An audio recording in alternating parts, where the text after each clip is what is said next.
Well, here is Diego Maradona speaking to the BBC back in 2006. I ought to thank the guy upstairs, the beard, as I call him. He gives me opportunities, and I make the most of them. And I give my all to make the most of them. Well, crowds have been gathering outside the private resort in Buenos Aires in Argentina, where Maradona had been staying after leaving hospital. You can see a mixture of fans turning up to pay tribute, as well as the press as well. We also have these pictures from Naples, where he played for 7 years. And those people are chanting, "There's only one Maradona." No one's going to dispute that. Fans have been lighting flares and candles, and you can see that this man is still a legend in the city. His picture and image is found in lots of neighbourhoods. He played there for 7 quite incredible seasons between 1984 and 1991, and crucially he won Serie A twice with Napoli, something that no one in the city has ever forgotten. Well, tributes have been pouring in from all around the world. Gary Lineker, now one of the top football presenters, but of course an England international as well, says by some distance the best player of my generation and arguably the greatest of all time. After a blessed but troubled life, hopefully he'll finally find some comfort in the hands of God. And then there's this from Pelé, maybe the only person who you can have a conversation about who the greatest is about. He says, "I've lost a great friend and the world has lost a legend. There is still much to be said, but for now, may God give strength to your family." Pelé goes on, "One day, I hope we can play football together in the sky." And from a former great to a current great, Cristiano Ronaldo now plays for Juventus. Today he says, "I've said farewell to a friend and the world said farewell to an eternal genius. One of the best ever, an unmatched magician," says Ronaldo. And then we have this from Lionel Messi, Argentinian of course, Barcelona star. His footballing style has often been compared to Maradona. They're both short men, both incredible dribblers. He says, "A very sad day for all Argentines and for football. He leaves us but does not leave because Diego is eternal," says Messi. Well, Marcela Morai Araujo is one of the best-known Argentinian football journalists, and we've spoken to her from Buenos Aires. A blow for the country, a blow for the sports world, and in fact,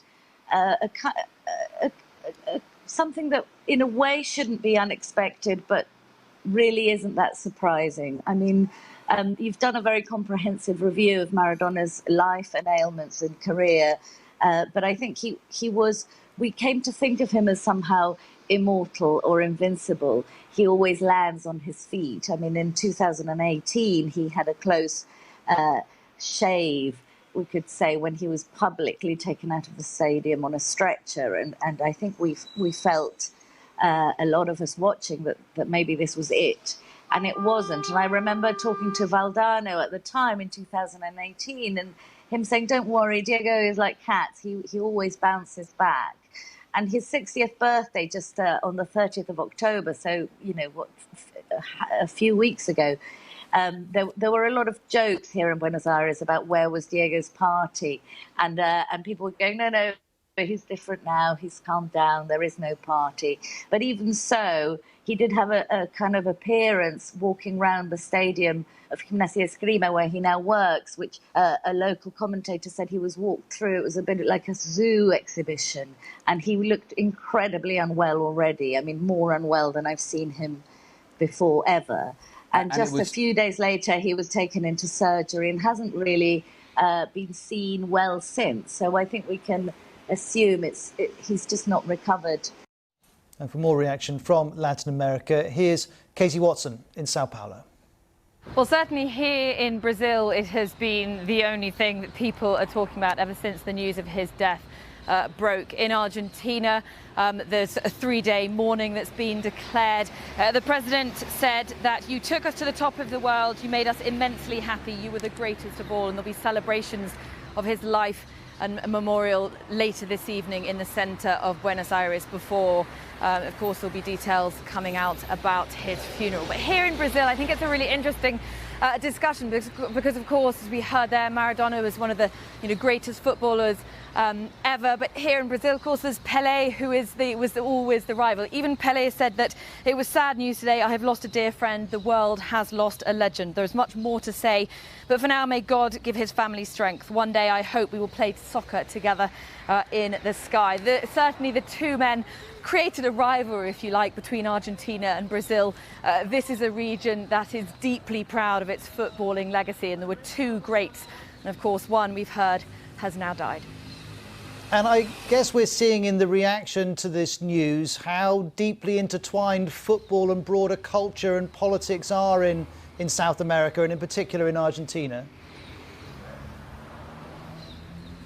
Absolutely. I mean, we've heard the Argentine president making a statement. Even the former president here in Brazil, Lula da Silva, said that he was a footballing giant, and his commitment to Latin American sovereignty marked our time. And I think that's what's so interesting, is that, you know, you've got these huge politicians, not just sports people, who are coming out just to, you know, praising his legacy. It was something that so many people here feel so deeply about. And Maradona really represented, you know, an amazing period in football for the region. So beyond Argentina, this has resonated, of course, across the region and the world. And I'm guessing you've already mentioned 3 days of mourning in Argentina. I'm assuming there'll be a series of events planned, particularly in Argentina, to mark his life.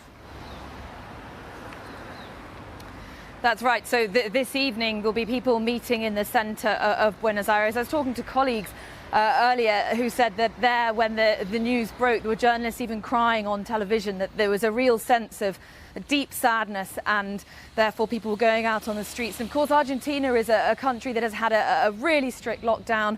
It's also been one of the worst countries in terms of suffering from COVID-19. But yet people are still wanting to pay their respects and start marking the life of the country's, if not one of the world's, best footballers.